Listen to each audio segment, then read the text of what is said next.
Ladies and gentlemen, welcome to the Musical People and Journeys rock show for August Heatwave 1, because the show is so goddamn hot, full of rock, and full of hot people. Deji, welcome to the house. Hello, good morning. Morning. Paul, welcome to the show. Borada. And Trish, rock chick Trish, welcome to the show. Morning. And we are missing our compatriot Chopper Dunnins, who's had a bit of a family emergency, but hopefully he may make one of those late rock appearances, because he's a rock god and we love him. But however, he has sent his ratings in. So, a few housekeeping rules for everybody. The ratings that we're about to give for 6 albums, ladies and gentlemen, 6 albums is what I'm deferring. You're gonna love this. They're called My Cot ratings. My cup of tea. Oh, how imaginative, eh? The My Cot ratings. They are our own personal ratings. We are not professional musicians. We are not, we don't work for magazines. This is just, we've listened to the albums and we have reviewed and given our personal opinions of how much we all personally liked it individually. And then we bring it together. And if they're out of 5, and if it gets over a 4, it goes into our Hall of Fame. There's only about 7 or 8 artists, and sometimes you'll see them creep along, like, very slowly across the bottom of the screen. And we'll give our ratings, and there's going to be a little bit of a historic moment in this show, but I'm going to keep that quiet for the moment it comes. So, who and what's on our festival tonight? So we do it in the first stage of a rock festival. 6 acts. We're going to open up with Clean Break, followed by Fellowship, followed by Altaria, and then Album Wisdom, and then Parsons comes next, and then Shinedown with their new album Planet Zero, and then Imagine Dragons and their new album as well. Otherwise, I know what's going to be coming. Is it rock? Is it not rock? But we'll get to that when we get to that. So, first up then, we got Clean Break with their new album. I think it's Clean Break, isn't it? That's the album is called? Coming Home. Coming Home. It's been a bit of a morning. So, Coming Home. Did it come home? Did it bring home the rock? Dave G, let's start with you. Well, it's a rock album, isn't it? It is what it is. It's an entertaining album, but it's never in danger of being spectacular. Some great riffs. Really enjoyed Dying Breed and Still Fighting. Unfortunately, though, most things about the album are just okay. Everything here has been done 1,000 times before, and probably better in a lot of cases. However, though, as I said, it is entertaining, definitely worth a listen, and I think a lot of rock fans will probably find something to enjoy here. Cool. Paul, had you heard of Clean Break before? No, and you won't, because it's a brand new band. However, Frontier Record Company is still putting his faith in singer James Durbin, who reached the top 4 of American Idol 10 years ago. In that time, he has released a number of solo albums and had a spell with Quiet Riot. Last year, he released the album The Beast Awakens under the Durbin name, a pure heavy metal album where his vocals could be best appreciated. In Clean Break, he's teamed up with guitarist Mike Flint of Riot 5 and the drummer and bassist of Striper, Alessandro Del Vecchino, did the production and co-wrote the songs with Durbin. The Coming Home album is lyrically better than The Beast Awakens, Durbin's previous album, and it is probably his best work. Musically, although not trend-setting, is a heavy metal experience. Durbin lays down some impressive vocal melodies. He has a big reach and likes to combine power with high-pitched singing. The album races along with hard rocking and up-tempo, energetic metal songs such as Homecoming, Manor of Older Souls, We Are Warriors, and Clean Break, to name a few. This is not a one-man show, though. Credit has to go to Mike Flint on guitar, who sets the pace of these songs with his industrial playing, creating some monster riffs and imaginative solos.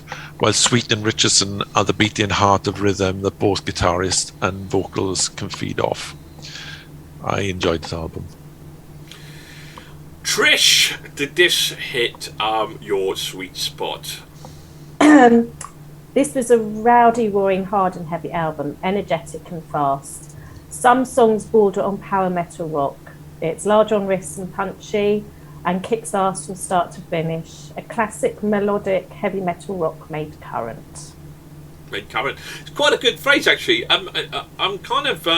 I really enjoyed the album. I really did. I thought it was heavy metal, rock and roll. And you know, we listened to a lot of albums who tried to punch in this space, and a lot of them kind of, you know, fall flat. So yes, this type of music has been done, but you know, you're always looking for something that is of a similar vein, but fresh. And I thought this was fresh. I really did. I thought it was heading towards that kind of Metallica kind of guitar riffs, but it didn't quite go there. But it stayed kind of into that heavy metal kind of rock and roll.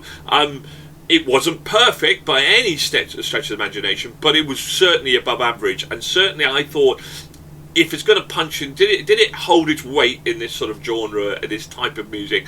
And yeah, I think it did. I thought it was incredibly well produced. I thought the singing was fantastic, and I really enjoyed a lot of the guitar riffs. I think you put it in that sort of you know, we've heard the sort of albums in this kind of band, if you like, of people like Heart and Hand Grenades who've done it, you know, spot on, and I don't think it was far off that standard either. So yeah, I enjoyed it. Yeah, it was good album, good way to open this show, people.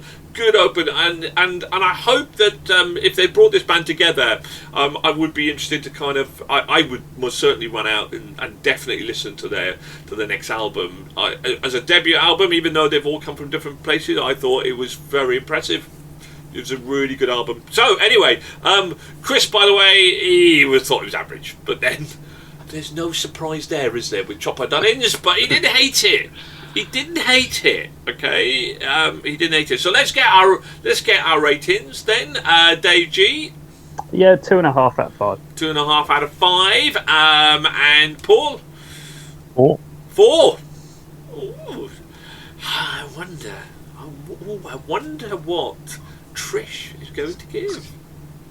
4 out of 5. 4. Not a 5, Trish. Are you starting to surprise you this week? Are you holding back the golden ticket card? Aren't you? Right. Okay. Right. Wow. I'm also going to give it a 4 as well. So that's pretty not bad, is it? 12 plus the 5 from the Dunnins. You know, Dave G in the house party, because they're very synergetic, aren't they, those two? It's 17. That's good. That's a very good rating. Certainly pops in our top 30. What did Chris give it? 2.5. Okay. Yeah, he gave that 2.5 as well. So, what a good way to open up the festival. But who, ladies and gentlemen, is next? Next on stage is it's power metal. It's Fellowship and their album Saberlight Chronicles. Woo! Well, we're a Fellowship, so are we going to be on the same journey together? Because look, I can't help myself. Okay, it's musical people and journeys. We're all a journey. It's Fellowship, but are we all on the same path on this one?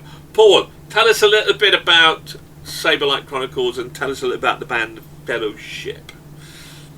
Okay, let's clear a few things before we start. Firstly, the album is based on a fantasy book. However, Fellowship has nothing to do with Lord of the Rings. The fantasy novella, The Saberlight Chronicles, was written by Matthew Corey, the vocalist in the band. And it's a bit, you know, he's a great singer, writes novels, can wear cosplay really well. Is one of these multi-talented people that can make you sick. Secondly, this is a power metal band, but they don't hail from Scandinavia or Germany. They're British, and as such, there's been a lot of excitement about them from their first since their first single, which was released 2 years ago. You might be thinking, here's just another power metal band. I would beg to differ. Fellowship are not as bombastic as bands such as Sabaton or Twilight Force, or as fast and relentless as Dragon Force. They don't rely on over-the-top vocals such as Battle Beast, and they don't rely, more importantly for me, on a drum machine so like many others that we've listened to in the last couple of months. If I was to sum up the Saberlight, Chronicles, and Fellowship in one sentence, I would have to say that they're the most commercial power band I've listened to. An album that is nearly 1 hour long but feels like 30 minutes is probably the best compliment I can give. Now, Trish, you do love your power metal. I do. So, did this light the way for you? So, I'm going to repeat something that Paul obviously said, but I'm going to start with, this is a power metal album for the purest of heart. Fellowship are not a Lord of the Rings themed band, even though they look like they've stepped right out of the films. With rousing chorus of Until the Fires Die, this album made me smile listening to it and easily uplifts your spirit. The future of power metal lies in very safe hands. Ooh, and they're British. Made in Britain, Dave G. Made in Britain. Now you tend not to like your power metal. What did this do for you? I don't, and I'm quite interested to hear Trish and Paul's comments, because as far as power metal goes, I think I've actually heard a lot better, to be honest. And I don't usually like sort of power metal. And as I say, yeah, I think I've heard a lot better than this. They do seem willing to mix up the tempo, though, which I really, really appreciate, considering most power metal is just one tempo constantly throughout the whole album. Musically, everything I'd expect. Decent level of skill, but just a little bit one-dimensional. As I said, I mean, I put here, even for power metal fans, this might disappoint. As far as the genre goes, it does come across as fairly generic, but it seems like everyone else disagrees. So, yeah, you're entirely wrong. But I would say that it's not. It's certainly not generic. First of all, his voice. Right, his voice is incredibly addictive. I mean, it just has its own uniqueness that isn't quite symphonic and isn't quite your generic kind of power metal either. It's somewhere between, if you like. And I found his voice incredibly addictive. It was something, if I had to try to, because there's a lot of power metals like, try to almost narrate it with their voice by being like in a certain dimension. He doesn't. He just sings, and for some reason, if you had to picture a kind of voice that was bardic but singing kind of fantasy type of power metal, you would try to potentially imagine his voice. I thought his voice was just a little bit unique and absolutely kind of spot on. And if you when you listen to the opening track and the musicality that he puts in there with the different instruments that they put in, Paul's right. There's not a drum synthesizing kind of thing. There's lots of other. I mean, there might be a flute in there. There might be a lot. There's a mixture that makes it almost have that bard-like quality to power metal, which a lot of things do. They just think that they've just got to go bang, hammer it out. And I mean, I was in a song contest, and somebody put a band called Windrose in there, which is all about dwarven hammers, and it was so that sort of shit is totally generic. This is definitely not generic. It wasn't perfect, by the way, in any sense of the imagination, but if you like this sort of genre, it is a little bit different. It isn't as generic as your typical kind of power metal. You picked up his mighty sword and run into the dungeon and hacked this kind of thing. There was a bit more flavour to it. There was a bit more storytelling to it. And I loved this guy's voice. And I thought this album, whilst not perfect, was really, really, really, really, really, really enjoyable. I absolutely loved it. Really good. Cool. Right. Well, surprisingly, Dunnins didn't hate it, and for him, the rating he give it is actually pretty good for him for a power metal anyway. So let's get our My Cot ratings in the glorious chalice. What's it going to be, Paul? I was kind of on the fence between 4 and 4.5, but I'll give it a 4. Trish? 4.5. 4.5. Trish, not a 5. Not a 5 to be found. She's getting a bit more harsher with her 5s. You've got to really earn it, people out there. Dave? I'm going to give it 1.5. 1.5. I'm just not a fan of power metal. I think I've got to admit at this point, it's just not a genre for me. You are sick. You need help. We need to go to take you to a power class training camp. 4.5 for me as well. So between me and Trish, we give it 9. Paul 13. Chris, give it a 2.5. So for Chris, 2.5. Right. God, Dave, you're harsh. 4. You're turning into Chris. I know. I think kind of that. So 13, 14.5, 15, 17 as well. I promise there are some high marks to come this month. Yeah, but not for our beautiful power metal, baby. We don't give a damn about anything else. Yeah. Shocking. If it doesn't resonate with you, it doesn't resonate. It's simple as that. Yeah, it's just not a genre. As I say, that I've ever really connected with. I don't think. So. Look, as we obviously stated, this is my cult rating. This is our cup of tea, and what's interesting is that we're all slightly different and to have different tastes, etc. There as well. So we are moving on, people. Moving on, because next on stage. And we are moving on. So next on stage is Altaria and their album Wisdom. Now, I want us all just to pause for a minute because this is a landmark review, people. This is MPJ's 100th album review. 100, people! Now, I know, right? Now, you obviously love my segues. Have we, the album here by Altaria is called Wisdom, have we brought wisdom to our journey? No! Because we're mad. We're not. We're idiots. We're idiots. So there we go. Altaria and Wisdom. Well, let's start off with the glorious rock chick that is. Well, Dennis isn't here, so it has to be Trish. Thanks for that intro.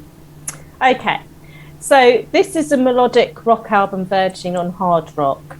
It reminded me of some metal acts that were in the late 80s and early 90s.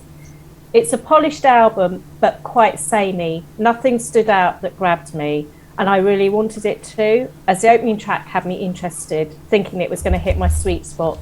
That being said, I didn't hate the album, didn't love it, but I liked it. Okay, now, Dave, we've had our first opening heavy metal rock and roll. You didn't like your power metal. You're bouncing around the festival. You're not in a good mood. Did this help you? Did this take you to somewhere a little bit more of your style? Not really. I mean, it's a bit of a mixed bag. The first few tracks completely missed the mark for me. I really wasn't enjoying it. But around about track 4, I found it really picked up, and I actually quite enjoyed the end of the album. Some really good riffs. Power to Hill definitely springs to mind. I did find the vocals very underwhelming, though. I did find that they didn't really suit the music a lot of the time. Musically, very 80s rock. But it's all done fairly well. Overall, entertaining listen, but because of the somewhat poor start to the album for me, it suffers, and it's ultimately somewhat middle of the road. So, what do you think changed then? What was those opening tracks to that fourth? What changed? The opening few tracks, I think, were just a little bit too generic, a little bit just weren't really that great. And the quality of the songs just improved. I think if they had taken those opening few tracks from me, sort of spread them out the rest of the album, it probably would have come across a lot better. But because they're sort of grouped together at the beginning, it did seem quite a slow start for me that just let it down really. Okay. So Paul, you are the wise one of this quartet, because you do your research, and you find out a little bit of history. Can you bring any wisdom to this band? Where they're from? Yeah, Altaria from Finland, and I've been in one form or another since 2004. And they've done a wonderful thing here. They've managed to create one of those rare albums that has had the soul sucked out of it. Wisdom 2 should have been called Lifeless 2. I'm not faulting the musicians here, but melodic rock needs to grab you by the balls, or at least pull on your heartstrings. Altaria spectacularly fails in both regards. There was nothing on this album that had my finger twitch, let alone hover over the replay button. I can highly, highly recommend this album to the old people's home to help the poor, drug-induced elderly nod off to sleep quicker. It was, in my opinion, it was just dreadful. Now, that's harsh. I'm kind of going. The problem with this album, and I think for once, I'm going to have to refer to Dave G, because I think maybe he's got that spot on. I think the problem with this album is that musically it was just okay, but the vocals on it just wasn't right. It just wasn't right. I can't describe it. Sometimes I look back on some of these reviews and I kind of repeat myself a lot, and it's just like, what happened? Because it's almost like there was two pieces of that jigsaw puzzle that just didn't kind of marry up as well. And I think you're right, Dave. I think there was some really good. There was some magic moments, guitar wise. I don't think maybe as bad as what Paul is making out here, because there's some from a musical point of view. There, and certain guitar riffs. There were definitely some magic moments in this album, but just vocally, it just kind of let down, which left it as just an average Joe of an album. Really, it wasn't awful, certainly, but I do sound like a broken record sometimes when it comes to this average kind of description of a band, because it just happens to describe it. It was just okay, but let down, I thought, vocally on the album in its entirety as well. I think Paul, Chris is probably going to be somewhere down with you as well. Didn't particularly think the album was good. Shame he's not here, so he could have chopped it down, but we didn't need Chopper Dunnins because we got Chopper Pablo doing the chopping today. Let's find out our ratings for our 100th. It's a shame it's maybe this album, but it is what it is. It's our 100th album review. So let's get our MyCart ratings for Wisdom. Trish. 3 out of 5. 3 out of 5. Okay, Deji. Middle of the road, so 2.5 or 3, depending on who you ask. Well, Trish, just give it bang in the middle for her. I mean, do you want to do a Trish in the middle, or? I'll go with it. I'll go with a 2.5. Go with a 2.5. And Paul. 1.5. 1.5. Based on that review, I was expecting it to be a lot less, bizarrely. We've viewed worse. We've definitely heard worse. Look, you leave Marillion out of this, okay? I wasn't there for Marillion, but I'm talking about Neil Young. Oh, yeah. Yeah. Okay. And I give it a 3. So I kind of almost feel I should have given it lower, but I went in the middle. I did a Trish middle job, and also Christy Chopper D, he would have chopped it down, not as chopper as Pablo though. He give it a 2. So it just got low, really, didn't it? 6. What's this? 6, 8.5, 10.5, 11, 12. It's below average. Didn't quite make that. Anyway, we are going to move on to our 101st album review. So, who is next on stage? So, next on stage, From a New World, everybody. The album, I hope you like the segue, From a New World, Alan Parsons. Now then, I don't know why I'm going to a northern accent, but yeah, I just feel I have to. Who the bloody hell is Alan Parsons? Paul, tell us. Yeah, I'm surprised you haven't heard of him. But anyway, in the music world, Alan Parsons' renown is up there in the lofty heights of musicdom. Credited as an assistant engineer on the Beatles' Abbey Road, and then engineered Pink Floyd's Atom Heart, Mother, and Dark Side of the Moon, and bands such as Wings, The Hollies, and Al Stewart. He's dabbled in production and released several albums under the Alan Parsons Project, which includes 2 top 10 charting albums and also a number of albums under his own name, Alan Parsons. If you're into Pink Floyd, Yes, Asian, and classic rock bands of that era, then you'll get where comes from musically. From the New World album is coming from the New World. It's called From the New World. Well, help you out, anyway. From the New World album is coming from, So it is gentler and more restrained approach than the Alan Parsons project, with an easy digestible set of songs, and obviously the production values are through the roof. This is a very clean recording. Guest appearances by Tommy Shaw, John Bonamassa, Dave Pack, and Mike Lawson add to the variety to the vocals and musicianship. For me, it was nice to receive the album from the New World, but if I will revisit it is yet to be determined, as Going Home is a dreadful song, and the final song, Be My Baby by the Ronettes, is just a remastered version and is probably a reference to some other work. But it just left me wondering, really, I don't get this. Maybe I will reply to the message from A New World saying, almost there, try a little bit harder. Dave, now, we've gone through some generic kind of rock and roll for you and a bit of power. Yeah. Talk to us, Alan Parsons. Did he float your boat?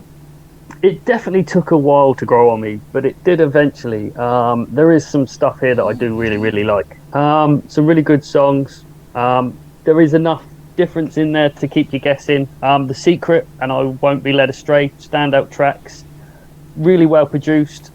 Given the history that Paul alluded to, it's hardly surprising. Criticism though, the vocals, I didn't really like his voice. I did find it a little bland at times. There are tracks as well that are definite skips. So it is, again, one of those ones that is a bit sort of middle of the road. Skits? Yeah, skips. But you want to put them in the skip, you mean? Well, either you can put them in the skip or just skip them on the record. But there's ones there that are easily forgettable. But overall, as I say, there is stuff to enjoy. I'm more likely to take tracks from the album, add them to a playlist, than I am to actually listen to the whole album again. Yeah, absolutely. I got to butt in here as well, because Nigel said something. Said something similar. He doesn't sing all the songs; he has guest appearances, so it's not him on everything. Well, so I don't think he even likes his own voice, to be honest. But yeah, because I think there's one song called "The Robot," which has got is it Tommy Shaw, isn't it? And then you got Joe Bonamassa on some of the stuff. So I think this will personally be that Trish will personally love this album. I think that she said to me that she was super excited to review it and right up your street. Is that right? Absolutely not. No. I'm going to keep this short, like myself. An album to listen to for mellow background music. Bit boring at times, not really my cup of tea. What? A Mycot rating? A Mycot review of Not My Cup of Tea? How dare you steal my segue?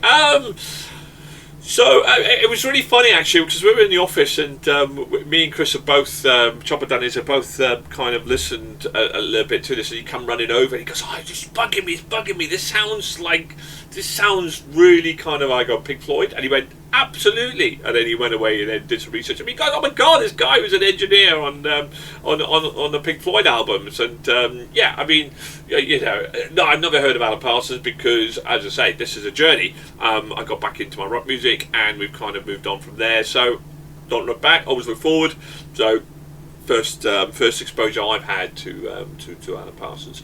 So I'm very kind of Pink Floyd. And for me, this album is two sides of a coin. The first half is pretty cool, actually, and then it just seems to fade away, and you're right. What's the Ronettes? What the hell is that all about? It almost saved it with a bit of Joe Bonamassa, but you could also tell, maybe some of Joe Bonamassa's influences early on in the album. It just fades. It just becomes incredibly samey, and I almost kind of wish it was just an EP, because if it was an EP with maybe the first 4 or 5 tracks, it would have been all right. I certainly would have been on that jet. Spacecraft, whatever, back to the new world. However, for me, it was just okay. I think I started off with about a 4, and it just kind of sunk slowly down and down and down until it got to where we got to, which is a shame. But I think if you do like Pink Floyd, and that sort of, it was kind of progressive rock, but yeah, it was certainly of that type of music. And I think if you do like Pink Floyd, I think you will absolutely adore this album. I think you do, because I know Chris really liked it. So yeah, okay. So let's find out our ratings and whether we're going to go back and whether we're going to have a whole new world ourselves. So right, well, Paul, let's hear from you. Yeah, I was of the same boat. I did mark this higher because, as Dave said, it did grow on me a bit, but the more I listened to it, it started to decline, and it ended up as a 3. Dave, G in the house? Yep, 3 out of 5 as well for me. Trish? 2.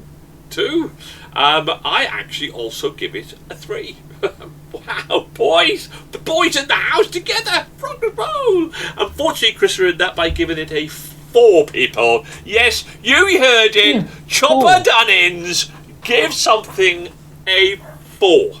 I'm surprised, because having spoken to him about this album, I would have thought it would have been even more than that. Well, you know what? This is the thing, isn't it? This is the thing, Dave, right? Okay, we sit here and we listen to people either raging on about an album or how bad it is, right? Okay, and they then give it a decent rating, and you go like.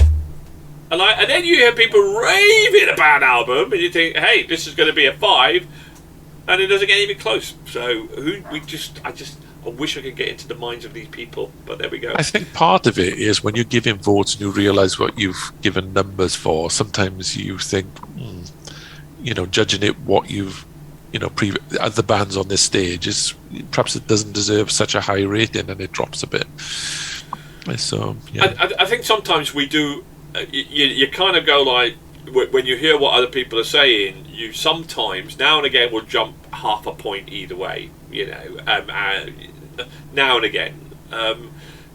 We all were hoping that our comments on Fellowship would double Dave's score, and it didn't, and sometimes we can exert our influences, but anyway, so what's that? That's 12, 16, 18. It's not a bad score though, is it? Really, for what I was quite a bland album, really. But there we go. So, are you sure about that, Nige?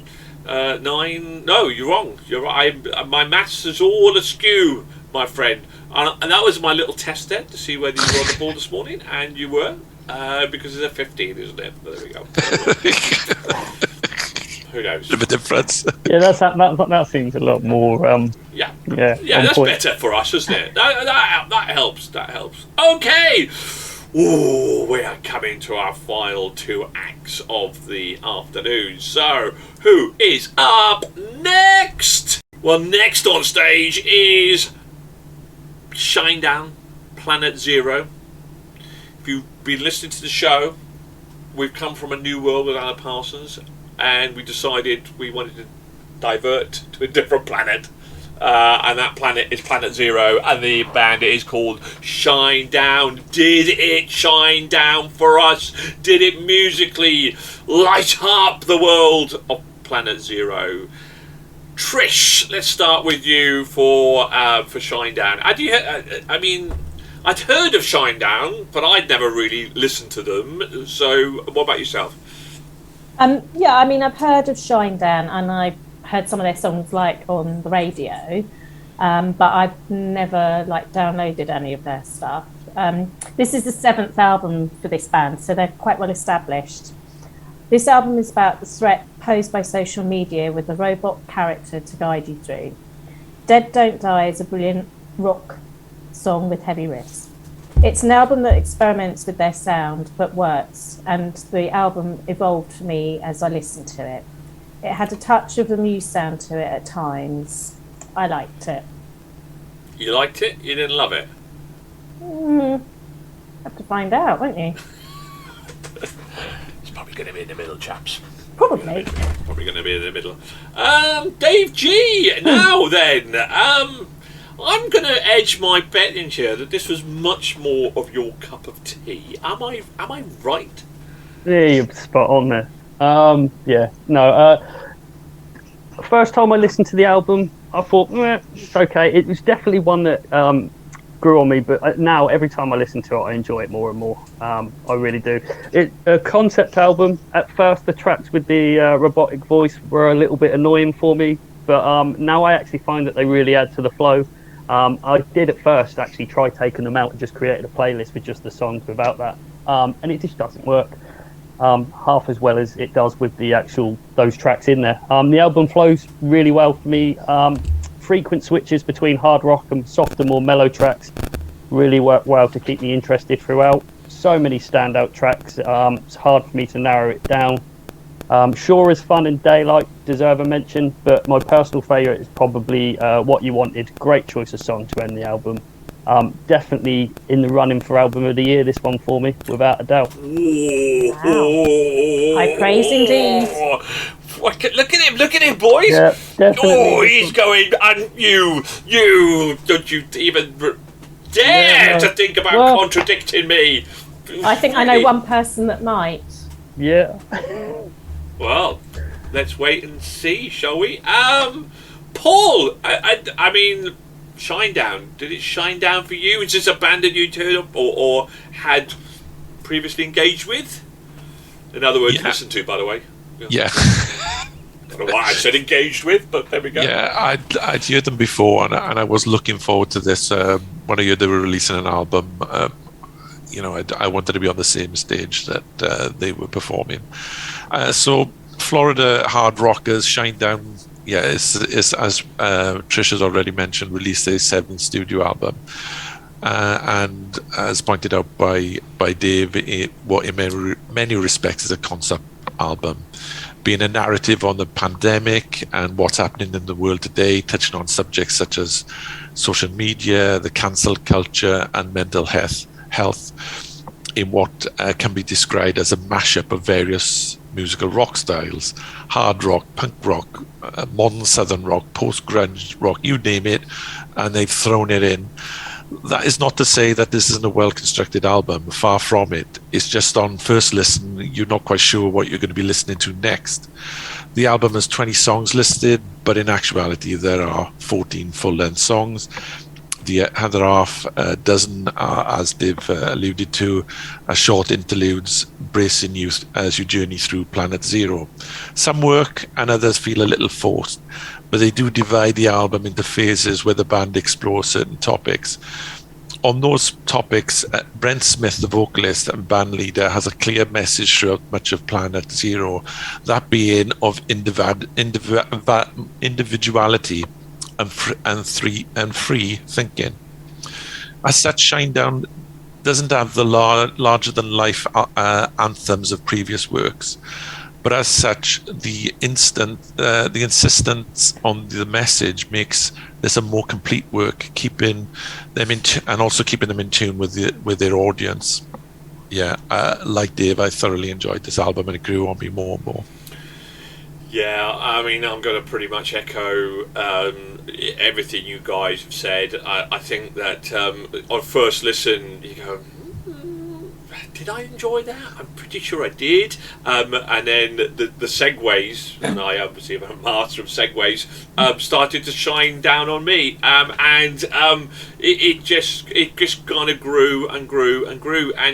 And you're absolutely right. The mix-up of the different genres was just good, and just the more I listened to it, the more I grew to love it, and the more I like David, the more I actually appreciated the segues and the descriptions, and I just thought it just added to the atmosphere of the film, because it wasn't an out-and-out concept album. It didn't have. It was more kind of a not moralistic, but kind of like there wasn't an overall thread running through it. It was about the state of that world, and about control, and about controlling your hate and your anger, and actually sometimes you don't want that either as well. So I thought it was I'm going to stop saying genius, but it wasn't far off. Musically it was fantastic. No Sleep Tonight. What else? Clueless and Dramatic. Sure is Fun. Those are the three standout tracks for me, but I would put this album on and I would listen to it quite happily over and over again. Certainly one of the highlights of the year. Whether it's an album of the year, it's certainly going to be up there for me. We'll find out, because when we get to do our albums of the year, because it's going to be in very hot company from that perspective as well. So, what for me, I loved this album. What a refreshing, brilliant album this is. So pleased I've listened to it. So pleased I'm on this journey to get to listen to music like this. And when we say, people out there, that your album, in our opinion, was quite generic, listen to this album, and that's why there's a lot of work that's gone into this album. Fantastic. Well done, Shinedown. So, wow. Okay, I think that this might well hit our Hall of Fame, which is super exciting. Let's find out. Trish, what did Chris say about it? Well, we'll come to Chris at the end, shall we? Oh, we'll come God. to Chris at the end. I don't know what he said about it, but I got Nice it to rated. build suspense, Donny Knight. I know, right? Let's find out. Will Chris stop against the Hall of Fame, or will he chop it down and it'll never get in again? Let's find out. Trish. 4 out of 5. 4 out of 5. Trish is definitely keeping her gunpowder dry, isn't she? She don't give it a 5s easily anymore. Okay, Paul. Yeah, so I have, like Dave, it is a contender for me for album of the year, but there is one album that stands in its way, and as such, it's a 4.5. I hate it when you do this. If it was an enjoyable album and you loved it, you can decide the album of the year at the end of the year. Well, yes, but if I can't give something a 5 and then say I was an album of the year, I'm going to give. Of course you can. I'm going to give an album. I only give 4. It's just you pitch all your pitch all your 5s together, and then you go, and that was my favourite 5. Guess what? I haven't given a 5. 4.5 is the highest. So now you're regretting what you give Volbeat, is what you're saying? Yeah, if Volbeat had a 5, this would have been a 5, but it isn't. I give Volbeat 4.5. And So Volbeat should have been a 5. Should have been, could have been, wasn't. Should have been, no, definitely. Paul. Right, okay, listen. I also give Volbeat a 4.5, and I should have given it a 5. However, just because I've given albums a 5, as the year's gone on, and I've listened again, and I've listened to other albums, doesn't necessarily mean that it won't get my album of the year. Just saying, okay? You can still give albums a 5 and regret not giving, it a 5. Come on, you love the album, give it a 5. I'm giving it a 4.5. Give it a 5. I'm sticking to my Now, guns. boys. Deji. It's a 5. Yes, Deji! And Without it's a doubt. 5 from me as well. Even though I loved Volbeat, and even though I think I probably prefer Volbeat album now, I'm still giving this album a 5. At this moment in time, whether I could say I could put it above Volbeat, I don't know either. I don't know. But it's, as I say, the amount that this has grown on me every time I listen to it. I mean, there have been days where I've listened to this maybe 3 or 4 times. So it's interesting, isn't it? Because albums, you might be in a certain mood, mightn't you? You might go, you might be in a mood to listen to this. I mean, the Hailstorm album is also going to be up there for my album of the year. So there are other albums that I've listened to that I might rate differently, because I might be in a bit, and I'll listen to them all again at the end of the year when we come to our end of the year album of the year show. Spoiler, it's going to be coming at you. So Dave, you also give that a 5.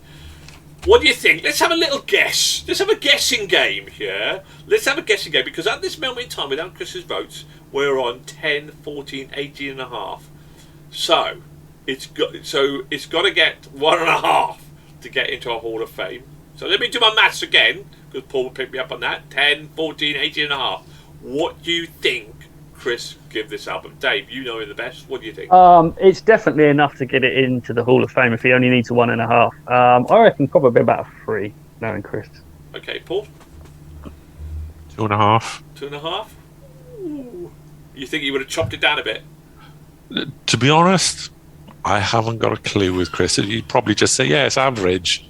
So I'm just going with the average mark, really. I really don't know. He spins me out sometimes with his marks. Excellent. Trish, what do you think Chris give it? I think he's given it 1.5 because I know that he doesn't like Shinedown. So unless he's had a complete bang over the head. Well, I'd like to say, and I'm pleased to say that he had more than a bang on the head. He had a baseball bat to the head because he gave it a 3.5. What? He liked the album. Is he doing an Ian? I don't know, but no, I think he. He had a 5, Trish. Well, don't forget. Okay, when you analyse the album like we've done, and it does tick a lot of genres. It probably did. Some of the tracks probably resonate. Maybe the more angry stuff maybe didn't. But yeah, he gave it a 3.5. People 22, Wow. 22. Okay, Well that done. puts it. 4.4 average. 4.4 doesn't quite top the Volbeat at 4.5, but puts it up there. If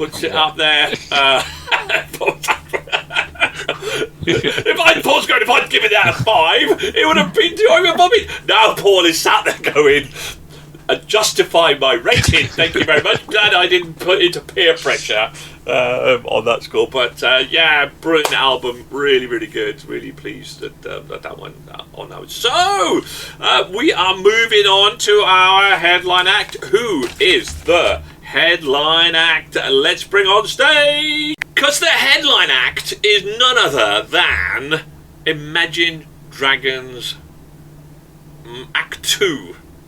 Mercury, isn't it? Mercury, isn't it? Mercury Act 2. Mercury Act 2. So we're on this planet thing. That's why Yeah. we've gone to Alan Parsons' New World. We've gone over to Planet Zero, and we've popped over to Mercury, where it's damned hot. Which is why this stage is called Heatwave. Heatwave 1, people. Imagine Dragons. Now, I wanted the old team back together, apart from the fact that Chris has had his family emergency, because we reviewed Act 1 kind of last year. So it was I wanted us to come back together and listen to Act 2 and compare and see kind of where we're at. So so let's start then with Paul with Imagine Dragons, Act 2. What did you think? Did you want to compare with that one? And was the progression there? Was it the same? What? Okay, so just over a year to the month here, we were reviewing Act 2 of Imagine Dragons. Act 1. This is Act 2. Act 1, sorry, yeah. That was me. We are reviewing Act 2 of Imagine Dragons, what is now a double album. Act 1 was an introspective look from singer Dan Reynolds, full of tracks about self-loathing and regret. It was brutal and honest, and to be honest, well received by some of us anyway. Act 2, which contains 18 songs, is a much more upbeat offering. Having been a fan of Imagine Dragons for many years, I've automatically downloaded half the songs of Act 2. That is not to say this is a great album. Far from it. For me, the perspective here is that I'm reviewing an album from a rock perspective. And sadly, one of the world premiere alt-rock bands have diluted and washed out their rock roots in this second act. There are plenty of songs here that are catchy, and if this was a pop album, we would be ranking it quite highly. But as a rock album, it is sadly disappointing.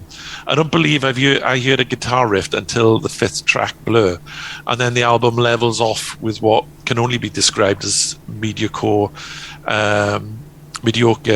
songs until the 12th track, Peace of Mind, followed by Sirens and Younger.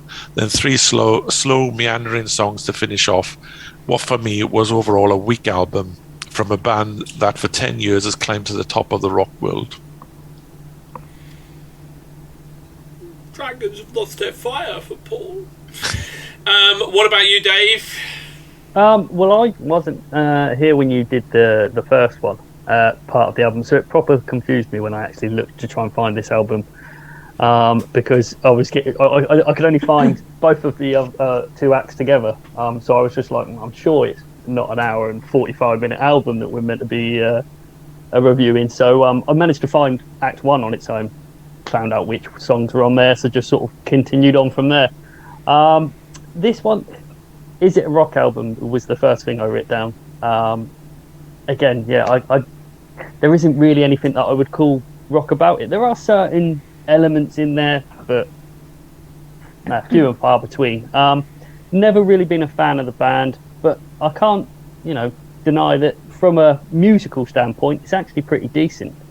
I thought, reasonably decent level of songwriting, interesting mix of styles, but yeah, it's definitely not rock. I did really enjoy the songs Sharks and Ferris Wheel, both of which will definitely get added to a playlist of some sort. And I am probably going to listen to it again. But yeah, if you're trying to judge it as a rock album, I think it's going to, fall way short. But it's a rock show, but I wouldn't have put it in if I wanted you to judge it as a rock album as well. I want you to judge it as an album that you enjoyed. Yeah, so. I mean, the mark that I've given it is ultimately what how I viewed it musically. Yeah. But we've gone through the point of like, well, this is now a power metal rock show. Power metal is a type of rock, and I'll come back to my views on this in a minute. So. Trish, you are, I know, a fan of Imagine Dragons. I am. I apologise now because I'm going to repeat some stuff that Paul has actually said. So Mercury Act 2 is the second half of the double album, finishing off last year's Mercury Act 1, with tracks about self-loathing and regret, as well as the occasional upbeat offering. Some of the album has a dark sound with witty lyrics. For me, this is definitely an album to listen to with your headphones on, to appreciate the sound, music and lyrics, to immerse yourself in their world. The band show their appeal and tweak it to interest non-fans, but never losing sight of how far they have come and how to please their fans. So let's just reflect on why I put Imagine Dragons in, and reflect on what we are as a show. We are musical people and journeys. We're on a journey, and we're on a rock road. So our main path is rock, and from that tributes many types of genres of rock, which are power metal, heavy metal, grunge metal, which I try not to put in too much screamo, but oh my god, next month there's some screamo coming up, and even I will go down those paths and kind of, to try and bring new acts and stuff down there. And Imagine Dragons for me is very much in that pop rock path, if you like. Now, I am first to admit that path is currently overgrown with a lot of weeds, pop weeds, if you like, and it's not a true rock path for certain. I absolutely agree. This is very much, for me, much more of a poppy one, more towards that pop type of music than, say, Act 1, which was a lot more hard hitting. Did I enjoy Act 2 as much as Act 1? No. For me, Act 1 was, oh my god, it got inside you on some of the lyrics of the songs and ripped your soul out and gone and laid it bare and go, what, this is me. Whereas Act 2 was a lot lighter. There were, you're right, Sharks and Ferris Wheel and that sort of stuff. Some really, really super cool tracks, and yet 18 tracks, there was some really kind of average Joe tracks as well that would go like, really? But there's no denying the guy's songwriting talent, because there are certain moments on Act 2 where it gets quite aggressive and quite a bit screamo and really kind of aggressive. He has that ability to range from happy kind of pop rocky to kind of like, trying to really lay the soul bare in the lyrics. It might not be his own soul, but certainly to portray that sort of emotion, if you like. Super talented. And the only thing I hate about Magic Dragons is when they do covers for, or when they do songs for like a TV show and stuff as well. And people go and they look at Imagine Dragons as that, and I really don't like that, because I much prefer their album music, and they've got a really good history of stuff. Act 2 was okay. It was fun. It was enjoyable. I did enjoy it. Not as good as Act 1, which was far more emotive, and I know I'm repeating myself here. So, yeah, now and again, and I'm going to be doing this, by the way, for warning, I'm going to be taking us down paths where I thought or I believed that, based on a reputation, was rock, and it might not be. But please review the album of how much you enjoyed it, rather than whether it was a rock album or not, because I will be bringing albums to the table that might not be. You're going to throw in curveballs. I am. I'm going to be throwing in curveballs, people. Anyway, right, let's get down to our rating, and then we'll play the guessing the Chopper Dunning's rating again, because that was quite good fun. Okay, so Paul. Okay, so as a pop album, I probably would have given this 3.5. Okay. As a rock album, 2. Yeah. So what are you going to give it? 2. so as I say, I think you should rate it how much you enjoyed it, rather than whether it was a rock album or not. This is I don't want people. 2. Yeah, I mean, out of 18 songs, I've liked 6 or 7, which is a third. So out of 5, yeah, a 2 seems to like a good mark, really. But if you give it a Trish third, that would be 2.5. I know, but it isn't. It's a 2. Dave. Put it this way: I've thirded it because that's the amount of songs I liked on the album. So there's a lot of the album that, as you said, is just filler stuff basically, and it's stuff I'm not going to listen to I think again. it was about 4 or 5 fillers rather than half the fillers, but I don't know, for me, and I've rounded it up, so I've been generous by giving it 2, believe it or not. Sure. Dave G? Yeah, I mean, the mark I gave it on was just how I, whether I enjoyed the album or not. I gave it 3. 3. Trish? 4.5. I give it a 4. I actually did enjoy the album. I know, right? Yeah, I reviewed it as an album. Yeah, thanks, Trish. I knew I could depend on you. So, let's have a guess on the Dunnings, Chopper Dunnings. Dave, have a guess. 3. 4. 2. 2. You thought he would be down with you. I did. And Trish? 3. Well, you're all in for a shock. I probably gave it a 1 or a 0. No. I know he enjoyed it. He said he enjoyed the album. It. He enjoyed the album. It was a good album. He did enjoy it. He gave it a 3.5. Paul's shaking it. Look at Paul's face. What show am I on? What show am I on? We're on the pop show, obviously. This is, yeah.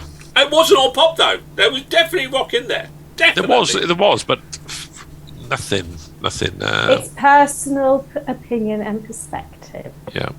Like the rock was used it was as Paul's opinion, which was wrong. I mean, don't get me wrong. I mean, the power of Imagine Dragons is where they rely on their drummer and a high bass line, and where the singer uses his voice as an instrument. And yeah, you get some synth and guitar to enhance the songs, but they're usually a bit more heavier than this. And yeah. Oh no, I agree. I mean, Sharks. I was thinking, what is it? Is it a Shark Tale 2 film coming out? Is this the soundtrack for it? And it was just stuff like that, and it just felt so commercial, so just so formulative, and that's why, yeah, I was disappointed, to be honest. So yeah, no, I mean, yeah.